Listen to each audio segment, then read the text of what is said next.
Well, the opening day of the Dafabet Masters has already produced, I guess, a sort of shock result. We've dragged Hector Nuns out of the press room. Hector, Joe Perry's a world-class player, so we can't go so far as to say this is a huge shock. However, 3 frames on a spin against a guy who won the UK title last month for the 3rd time, that is a great victory for Joe Perry. Yeah, exactly right. I mean, as you say, not a huge shock, but a surprise, I think, given how well Ding played. You know, to win that UK Championship only last month, he played really back to almost his best at that tournament. Joe Perry is one of those players who has the utmost respect for Ding.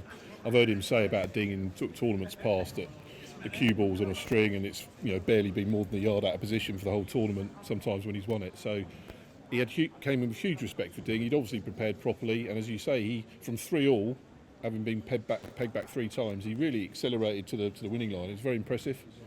And when you bear in mind he's now 45 and he hadn't appeared at the Masters since that great run to the final in 2017, that's a great return to form from a man who said to us in the press conference afterwards that after 17 he'd kind of accepted the fact that he would probably never play in a Masters again. That makes him very dangerous for the quarterfinals. No, as you say, there were some very nice comments from Joe. He's quite a sort of, even though he's a very talented player, he's quite a sort of humble guy. I think he's very respected by the rest of the tour for that. And as you say, after getting to that final in 2017, he was very honest and said, I thought maybe my time had come after missing out for a couple of years. I think the way now that you almost have to win a tournament or perhaps get to the final of one of the Triple Crowns to get enough money to get into the top 16, he was surprised that he'd managed to stay there through consistency rather than a big win. Yeah. And fair play to him for doing that, because to be consistent like that, you've got to be very consistent.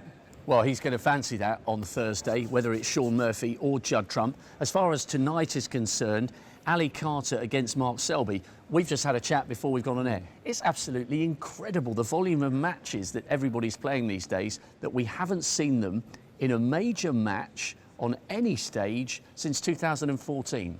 No, it's incredible. I mean, they have played. They played a few times in the Championship League. They're obviously, which a lot of the players use for, very high quality practice. But I think that's often what they use it for. But as you say, they haven't actually played in a big match since the last 16 at the Crucible, 2014. Mark Selby, a superb record in this tournament overall. Won it 3 times. Ali Carter's record in this tournament, I'm sure he'd be the first to admit, is not the best, and he was, the happy beneficiary when Ronnie O'Sullivan decided not to play. But that's great news for Ali Carter. But Mark Selby hasn't won this for 7 years. It was the tournament that really made his name back in 2008, I think it was, the first time. Yeah, when he beat Stephen Lee. But he hasn't won it for 7 years, and I think he'd like to put that right. So I'd make him definitely the favourite tonight. But let's see. And do you think that Mark is getting close to returning to the form that saw him dominate and be world #1 for quite some time? Because he's had a funny old spell the last few years. He had a couple of big wins, but in China, and yet the back end of last year he suddenly put together 2 ranking event titles on British soil. Yeah, I think those wins at the English Open and Scottish Open were really good for Mark Selby. I think they ended the decade for him in spectacular style. I think we were chatting earlier and said that purely on ranking titles, Mark Selby was the player of the decade, the one that we've just seen finish. I think he won 16. It's an amazing stat. 16 of his 17 ranking titles were won since 2011. So it's a phenomenal record he's had, and obviously a couple of Masters titles that he's won were in that decade as well. So I'm sure he's now looking to set new goals, new targets. He's achieved a lot of what he wanted to achieve, but Mark Selby, he's not a bloke who's going to rest on his laurels. He's already recalibrating, resetting, and perhaps to win even more than he ever thought possible in his career, given what he's won to date. And he's only 36. Yeah, and as we've seen from Joe Perry at the age of 45, Selby could still be at the top for another 10 years. A great match to come. Thanks very much for now, Hector. I know we'll be catching up with you later in the championship here at Ali Pali.